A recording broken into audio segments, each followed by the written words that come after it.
Hello everyone, welcome back. आते हैं एक नए क्वेश्चन की तरफ। ये मेरा नया टॉपिक है, आज से स्टार्ट हो जाता है। दर्पण से बनने वाले सवाल हैं, जो क्वेश्चन है। मैं आपको एक बात और बता दूं कि मेरा पहले दो तरह के हम क्वेश्चन को सॉल्व करते हैं। पहले हम बेसिक कंसेप्ट बता देंगे और या आकलन करा देंगे कि इसका आंसर कितना आ सकता है या कितना नहीं आ सकता है। अगर आप ऐसे कंसेप्ट को अच्छे से समझे रहेंगे तो अगर आप न्यूमेरिकल गलत को सॉल्व करेंगे तो भी आप समझ जाएंगे कि न्यूमेरिकल गलत लगा है या सही लगा है, आप समझ जाएंगे। तो पहले हम आते हैं एक बेसिक कंसेप्ट को समझते हैं, इसका वास्तविक आंसर क्या आ सकता है और क्या होगा। इससे पहले हम बेसिक नॉलेज लेते हैं। आइए हम लोग देखते हैं पॉइंट पर। देखिए यहाँ पर पहले क्वेश्चन देख लेते हैं। आप देखिए 15 सेंटीमीटर फोकस दूरी वाले अवतल दर्पण के सामने 30 सेंटीमीटर दूरी पर 2 सेंटीमीटर लंबाई की एक वस्तु रखी है और बनने वाले प्रतिबिंब और स्थिति, आकार और प्रकृति ज्ञात करना है। तो सबसे पहले मैं आपको एक बात बता दूं, घटनाएं, अवतल दर्पण पर घटनाएं। घटना को समझिए कैसे कैसे क्या होता है। मान लीजिए यहाँ पर ये आपके पास एक अवतल दर्पण है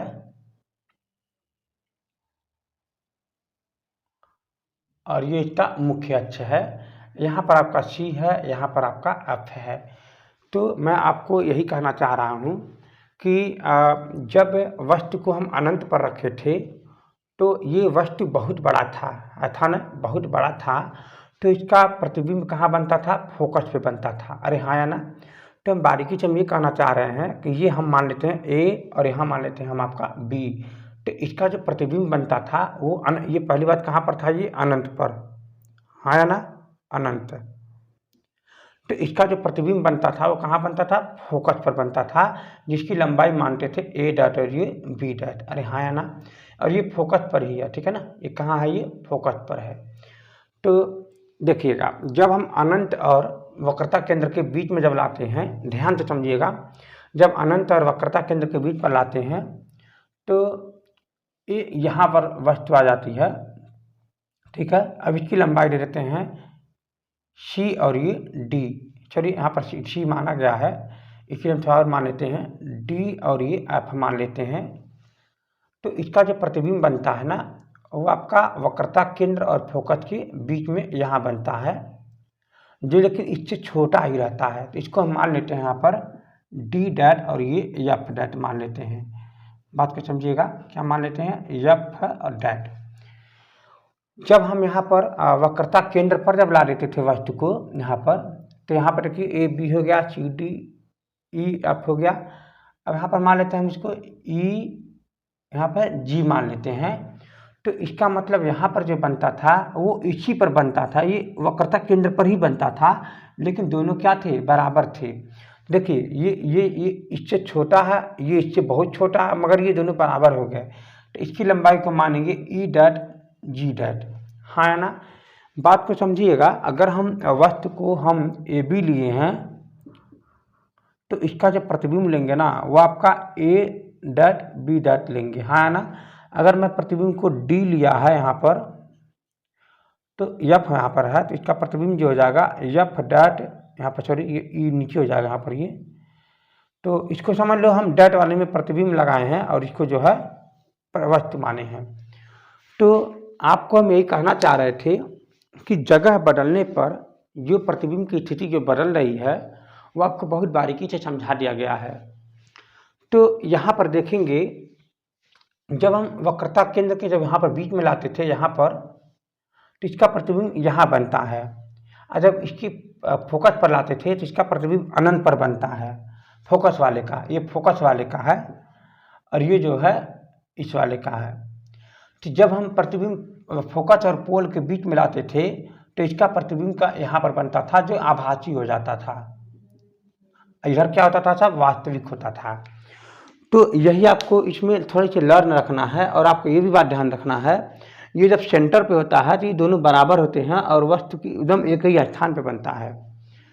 शायद हम आपको एक बात बता दूं, यही क्वेश्चन यहाँ पर ये दे रखा है इस क्वेश्चन का, और इस क्वेश्चन का जवाब भी इसी प्रश्न में ही मतलब खींचा हुआ है।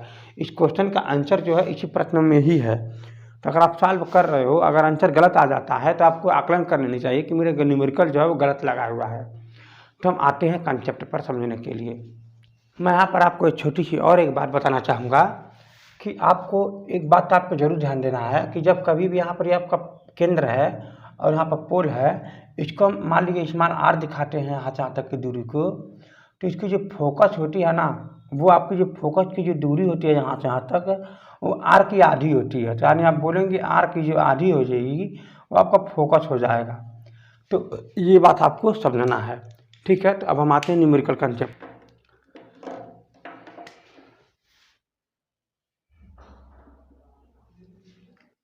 यहाँ पर एक दे रखा है कि 15 सेंटीमीटर फोकस दूरी वाले अवतल दर्पण। मान लीजिए यहाँ पर 15 सेंटीमीटर फोकस दूरी वाले अवतल हम ले लेते हैं। यहाँ पर ये आपका हो जाएगा 15 सेंटीमीटर फोकस दूरी वाले, जिसको हम बोलेंगे एफ बराबर में यहाँ पर, अरे हाँ या ना। तो अगर ये आपका एफ है तो यहाँ पर क्या आ जाएगा, सी हो जाएगा। जो 30 सेंटीमीटर दूरी पर सामने एक दर्पण को रखा गया है। तो आप देख रहे हैं ना कि 15 यहाँ है तो 15 और बढ़ेंगे तभी तो 30 हो जाएगा। और इसकी जो लंबाई है आपका 2 सेंटीमीटर है। तो वस्तु रखी गई है 2 सेंटीमीटर का, तो ये भी आपका यहाँ से लेकर के यहाँ तक कितना हो जाएगा, 30 सेंटीमीटर हो जाएगा यहाँ से लेकर के यहाँ तक। तो फिर क्या कह रहा है कि प्रतिबिंब की स्थिति एवं आकार एवं प्रकृति ज्ञात करना है। तो मैं आपको बार बार बताया, मैं अभी भी बताया हूँ कि जब ये वक्रता केंद्र पर जाएगा तो इसका प्रतिबिंब उल्टा यहीं पर बनेगा और ये उल्टा बनेगा और ठीक बराबर ही बनेगा। मैंने इसका आंसर बता दे रखा है, लेकिन अब आपको सॉल्व करना है। तो देखिएगा, ये जो मैंने आपसे क्या बताया था कि जब प्रकाश से किरण इधर से जाती है तो आपको सभी दूरियां इधर नापना रहता है, इसीलिए आप माइनस में लोगे। तो एफ बराबर आप क्या ले सकते हो यहाँ पर, ये माइनस में 15 सेंटीमीटर। कितना दूरी पर रखा गया है वस्तु को, 30 सेंटीमीटर दूरी पर, जिसको हम बोलेंगे यू बराबर में माइनस में 30 सेंटीमीटर। हमको जांच करना है एफ माइनस में वी बराबर हमको क्या करना है, जांच करना है। आपके पास फार्मूला क्या होता है कि 1 में एफ इज इक्वल टू में 1 में वी प्लस में 1 में यू। आपको वी का ही मान ज्ञात करना है। तो यहाँ पर जो मान दे रखा है उसे आप रख लीजिए यहाँ पर। तो हो जाएगा 1 में माइनस में 15 बराबर में 1 में वी प्लस में 1 में माइनस में 30 है। तो आप देखेंगे माइनस में 30 है, इसको आप इधर करेंगे तो प्लस में 30 हो जाएगा। तो जैसे कि यहाँ पर लिख सकते हैं 1/30 पहले लिख लीजिए क्योंकि वो प्लस में है, हो जाएगा इधर जाएगा तो ये हो जाएगा माइनस में 1/30 सॉरी 15 बराबर में 1 में वी। तो अब क्या करेंगे, यहाँ पर 30 मान लेंगे, दोनों पर नीचे गुणा कर देंगे। इसका मतलब ये हुआ, इसको 2 का गुणा कर देंगे तो आपका ये 30 बन जाएगा। तो 1/30 माइनस में 2/30 बराबर में 1 में वी हो जाएगा। यहाँ पर देखेंगे 30 कॉमन ले, यहाँ पर लेंगे तो क्या बन जाएगा 1 माइनस में 2 ये इक्वल टू में 1 में वी हो जाएगा। तो यहाँ से घटा देने के बाद आपका मान ऊपर आ जाएगा माइनस में 1/30 इज इक्वल टू में 1 में वी। तो इसे यहाँ मल्टीप्लाई कर देंगे, इसको यहाँ कर देंगे तो वी इक्वल टू हो जाएगा माइनस में 30 सेंटीमीटर। अरे हाँ या ना। तो माइनस में 30 सेंटीमीटर आपका ये मान निकल चुका है। तो यानी ये जो है वी की जो दूरी है वो कितना आ जाएगा, माइनस में 30 सेंटीमीटर ये आपका आ जाएगा, जो वहीं पर वस्तु बनेंगे। अब हमको जांच करना है, इसकी स्थिति तो हो गई माइनस में 30 सेंटीमीटर, इसका आकार जांच करना है। चलिए मैं हम आकार के बारे में थोड़ी सी बात बता देते हैं। आकार जांच करने के लिए आपको आवर्धन की तरफ जाना होगा, आवर्धन। और मैं आपको आवर्धन को बारे में थोड़ी सी समझाने के लिए मैं अच्छे से आकलन करके बताता हूँ। आवर्धन के लिए क्या होता है कि यहाँ पर आवर्धन यम से दिखाते हैं, यम इक्वल टू में। देखिए इसमें जो फार्मूला होता है, आपको बेसिक कंसेप्ट के हिसाब से मैं आपको बता दूँ कि जो रिजल्टेंट होता है एच दैट बट्टे में एच इक्वल टू में माइनस में वी अपान में यू हो जाता है। तो आपको इस फार्मूला के बारे में मुझे समझाना है कि ऐसा कैसे हो गया। कि देखिए यहाँ पर जो 2 बातें हैं, आवर्धन यम इक्वल टू में जो ऊपर जो होता है वो इमेज के होता है और नीचे जो होता है वो ऑब्जेक्ट के होता है। तो अगर आप इमेज की लंबाई मतलब ध्रुव पोल से पोल के इमेज की लंबाई, जो इसका इमेज है, इमेज की लंबाई क्या मानेंगे, माइनस में वी, सॉरी इसको रखेंगे प्लस में वी। क्यों? क्योंकि हमको ये बात पता ही नहीं है कि ये दर्पण से इधर जाएगा कि इधर जाएगा। इसलिए हम इसको प्लस में ले लेंगे, हमको नहीं पता है। लेकिन ऑब्जेक्ट का तो मान पक्का 100% पता है कि ये माइनस में है, तो क्या लिख देंगे, माइनस में यू लिख देंगे इज इक्वल टू, जो आपकी इमेज की जो ऊंचाई हमको नहीं पता है वो नीचे है कि ऊपर है, इसलिए इसको एच डैश में लिख देंगे। लेकिन इसकी ऊंचाई तो 100% प्लस ही में ही रहता है, इसलिए आप प्लस में लिख देंगे। अब आपको उम्मीद करता हूँ ये बात आपको समझ में आ गया होगा। तो अब हम इसका यूज करेंगे यहाँ पर इसका यूज करते हैं। क्या होगा, हमको इसका ऊंचाई याद करना है, इसका ऊंचाई दे रखा है और यहाँ पर दोनों मान हमको पता चल चुका है। चलिए हम देखते हैं क्या आएगा इसका आंसर। हम इसी में यहीं पर मिटा देते हैं ये बात। देखिए समझ लीजिए यहीं पर, तो ये क्या हो जाएगा, माइनस में वी हो जाएगा। माइनस में वी कितना है बताइए, माइनस में वी हमको कितना मिला है, माइनस में 30 मिला है ना। तो क्या लिखेंगे आप यहाँ पर, ये माइनस में 30 बट्टे में ये फिर लिख देंगे आप माइनस में ये यू है ना, हाँ, तो ये हो जाएगा आपका ये माइनस में 30 मतलब प्लस में 30 हो जाएगा। माइनस फार्मूला में है माइनस, वो भी तो प्लस में 30 हो जाएगा। इस गलती में एच का मान हमको पता करना है, एच डैट का मान, और इसका मान हमको पता है 2 है। तो जैसे इसको काट देंगे तो यहाँ पर माइनस में 1 हो जाएगा। इसका मतलब ये हुआ कि एच डैट इस गलती में माइनस में 2 सेंटीमीटर हो जाएगा। तो ये कुछ और नहीं, माइनस में 2 इसलिए आया है क्योंकि ये नीचे की तरफ ये इसकी ऊंचाई गई हुई है। अब मैंने आपको पहले ही समझाया है, जब मुख्य अक्ष से ऊपर की तरफ जब रहता है तो प्लस में रहता है, और जब नीचे की तरफ रहता है तो माइनस में रहता है। ये बात मैंने आपको पहले ही समझाया। तो ये माइनस में आया है, माइनस का मतलब ये संकेत देता है कि इसका जो प्रतिबिंब है ये उल्टा बना है। माइनस क्या बताता है, ये हमें उल्टा बना है। बस यही मैं आपको बताना चाह रहा हूँ। ये हमें देखिएगा यहाँ पर क्या क्या पूछ रहा है, स्थिति पूछ रहा है, माइनस में 30 है, आकार क्या है, उल्टा है, और ये 2 ही सेंटीमीटर का है। प्रकृति क्या है, ये वास्तविक है। प्रकृति क्या है, ये आपका वास्तविक है।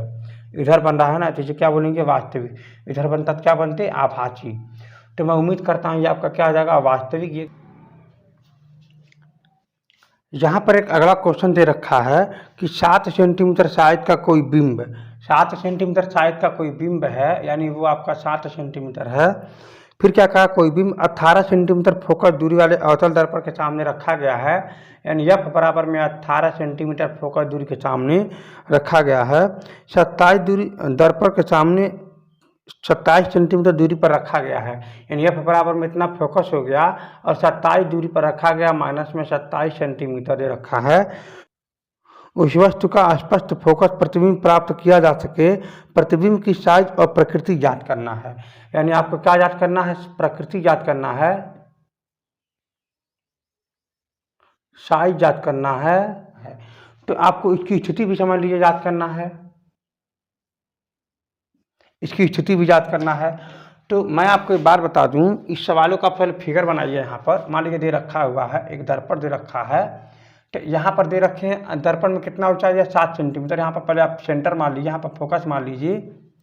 तो यहाँ पर क्या दे रखा है कि ये जो है 7 सेंटीमीटर ऊंचाई हो गया, फोकस जो 18 हो गया, यानी यहाँ से लेकर के 18 हो जाएगा।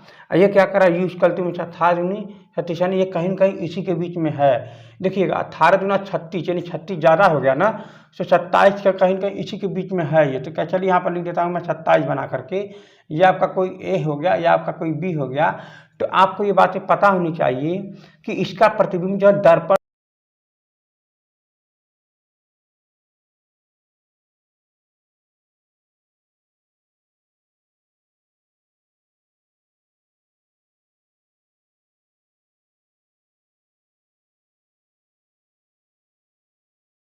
तो चलिए हम देखते हैं यहाँ पर। तो अब यहाँ पर जो है 18 ना 36 से ज़्यादा आएगा, तो 27 की यहाँ पर इसकी दूरी कितना है, यहाँ पर ये 27 सेंटीमीटर है यहाँ से, ठीक ना, यहाँ से 27 सेंटीमीटर है। तो आपको सवाल लगाने के पहले जो घबराना नहीं है, अगर आप चाहोगे तो फिगर बना सकते हो। चलिए मैं बना देता हूँ यहाँ पर अच्छे से। तो देखिए यहाँ पर क्या दे रखा है, यहाँ पर दे रखा है अवतल दर्पण, यहाँ पर ये सेंटर हो गया, ये आपका फोकस हो गया।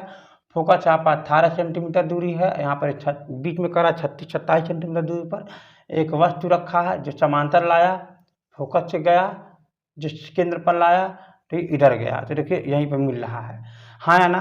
तो इसकी जो हमको दूरी है ना, ये वाली हमको याद करना है, वी हमको क्या करना है, ज्ञात करना है। और इसकी जो दूरी है ना, ये वाला यू हमको पता है कितना है, 27 सेंटीमीटर। तो चलिए हम सवाल देखते हैं। तो फार्मूला क्या आता है, फार्मूला क्या आता है आपको पता होगा। 1 में एफ इज इक्वल टू में 1 में वी माइनस में 1 में यू। तो आप यहाँ पर रखेंगे 1 में एफ का मान कितना है, 1 में माइनस में 18 हो जाएगा। यहाँ पर v का मान कितना है हमको नहीं पता, हमको याद करना है। v का मान हमको क्या करना है, याद करना है। माइनस इसका मान क्या दे रखा है, माइनस में माइनस मतलब प्लस हो जाएगा, 1/में माइनस में 27 सेंटीमीटर। ये माइनस क्या हो जाएगा, प्लस हो जाएगा। तो चाहे आप प्लस बना सकते हो। तो अगले कंसेप्ट पे आते हैं। इसका मुझे याद करना, इसको आप इधर कर दोगे। इसका मतलब ये हुआ जैसे ये इधर आएगा तो आप देखोगे, सॉरी ये आपका प्लस में होता है फार्मूला में, मैं मिस्टेक कर दिया थोड़ा सा। तो ये आपका माइनस बन जाएगा, यहाँ पर माइनस ही रहेगा। ये इधर आएगा तो प्लस बन जाएगा। इसका मतलब 1 में 27 माइनस में 1 में 18 इज इक्वल टू 1 में v। मैं कुछ किया नहीं हूँ, ये आपका माइनस है, इधर आएगा तो प्लस हो जाएगा, इसलिए मैं पहले लिख दिया हूँ। इसके बाद फिर इसको मैंने माइनस होने के नाते बाद में लिख दिया हूँ। तो फिर आप क्या करेंगे, इसको आप बराबर करेंगे तो कितने गुणा करेंगे, यहाँ पर ये 2 का, यहाँ पर कितने गुणा करेंगे 3 का। जैसे यहाँ पर 2 का गुणा करेंगे तो ऊपर हो जाएगा 2 और नीचे हो जाएगा आपका ये 54। फिर हो जाएगा -3 का गुणा कर देंगे तो ये हो जाएगा आपका ये 54 इज इक्वल टू में v। अब देखोगे ऊपर की तरफ क्या आ जाएगा 2 माइनस में 3 और नीचे हो जाएगा 54 इज इक्वल टू में 1 में v। अरे हाँ या ना। जब उसे घटा देंगे तो आपका ऊपर हो जाएगा माइनस में 1 में हो जाएगा आपका 54 इक्वल टू में 1 में v। अब v का मान निकालेंगे ना तो आपका आ जाएगा माइनस में 54 सेंटीमीटर। मैं आपसे बताया हूँ ना, यहाँ पर आपका देखिए ये वाली जो दूरी है यहाँ से 36 है और 36 से ज़्यादा ये आपका 54 आ गया है। क्या आ गया है 54, यानी ये वाली जो दूरी है यहाँ से लेकर के यहाँ तक का ये आपका कितना है 54 सेंटीमीटर है। यही आपकी इसकी स्थिति हो गई। लेकिन आपको याद करना है, इसकी साइज याद करना है। 7 सेंटीमीटर ऊंचाई दे रखा हुआ है। तो आपको सबसे पहले आवर्धन जानना है। आवर्धन मैंने अभी समझाया था यहाँ पर, ये आवर्धन। आवर्धन क्या होता है, यम बराबर में क्या होता है, ध्यान में रखिएगा। आपको ये बातें पता है कि यच डैट बट्टे में यच बराबर में माइनस में, अच्छा यहाँ पर लिखेंगे v अपान में u, लेकिन आप माइनस लगा देंगे। समझाया हूँ मैं क्यों माइनस में हुआ है, पिछली बार देख लीजिएगा। यहाँ पर देखेंगे आप, यहाँ पर यच डैट का हमको मान क्या करना है, पता लगाना है, क्योंकि इसका प्रतिबिंब का ही वो ऊंचाई है। ये आपका 7 दे रखा है इज इक्वल टू में, यहाँ पर दे रखा है माइनस में v का मान, तो माइनस माइनस यहाँ पर प्लस बन जाएगा, है या ना। और नीचे भी माइनस हो जाएगा तो इसका मतलब माइनस में ही आएगा। तो यहाँ पर 54 अपान में u का मान कितना दे रखा है 27। अरे हाँ या ना। तो 27 दूना क्या हो जाएगा 54 हो जाएगा। आप देख पा रहे होंगे कि यच डैट का जो मान आएगा वो माइनस में आ जाएगा 2 गुणे में 7 बराबर में माइनस में 14 सेंटीमीटर। यानी यच जो डैट है ना वो आपका क्या आ जाएगा माइनस में 14 सेंटीमीटर। ये बहुत अच्छी बात है। ये जो इसके दुगुना हो जाएगा, ये अगर आपका ये 7 है तो ये आपका 14 हो जाएगा। 7 दूना में 14 गुणा करेंगे कितना आ जाएगा 14। यानी इसकी जो ऊंचाई है ना वो आपका इसका दोगुना है। बहुत बेसिक बात है ये, इसका दोगुना है। लेकिन ये पूछ क्या रहा है, इसकी स्थिति याद करना। साइज तो हो गया 14 सेंटीमीटर, प्रकृति और स्थिति। प्रकृति क्या याद करना, ये उल्टा है और ये वास्तविक है। ध्यान में रखिएगा। ये आपका क्या होने का, माइनस होने का मतलब क्या आया है, माइनस होने का मतलब ये हुआ कि ये उल्टा है। और क्या है, ये आपका वास्तविक है। क्या है, ये वास्तविक है। यही इसका क्या है, यही आपका प्रकृति है। आपको बहुत अच्छी बात इसमें पता चल गया है, उम्मीद रख रहा हूँ। सवाल आसान भी है और कठिन नहीं है, बिल्कुल कठिन नहीं है और अच्छा भी लगेगा। और ये बात और है, ये सभी सवाल लगाने के पहले मेरा बेसिक कंसेप्ट जितना वीडियो दे रखा होगा बहुत बारीकी से समझाया हूँ मैं। अगर आप इसे समझेंगे तो आपको शायद बहुत अच्छा लगेगा यहाँ पर समझना।